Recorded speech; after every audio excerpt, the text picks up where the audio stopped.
Road પાસે એક ઠગ ટોળકીએ વૃદ્ધાને વાતોમાં ફસાવીને લૂંટી લીધાની ઘટના સામે આવી છે। 3 ચોરોએ ખૂબ જ સિફતપૂર્વક આ મહિલાને શિકાર બનાવી અને તેમના બધા જ ઘરેણાં લૂંટી લીધા। મહિલા જ્યારે તેના બિલ્ડિંગની બહાર બેઠા હતા ત્યારે આ ઘટના બની। ચોરોએ વાતમાં મહિલાને ઘરેણાં ઉતારીને આપી દેવા કહ્યું। જ્યારે મહિલાએ આનાકાની કરી તો તેમણે કહ્યું કે ઘરેણાં આપી દો, નહીં તો તમને જાનથી મારી નાખીશું। જેથી વૃદ્ધા ડરીને તેમને આ ઘરેણાં આપી દે છે અને બાદમાં ચોરો ફરાર થઈ જાય છે।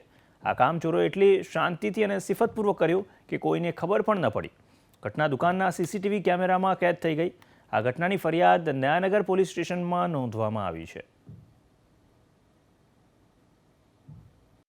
चेन निकालती है, बैंगल्स निकालती है और अपने पास रखती है।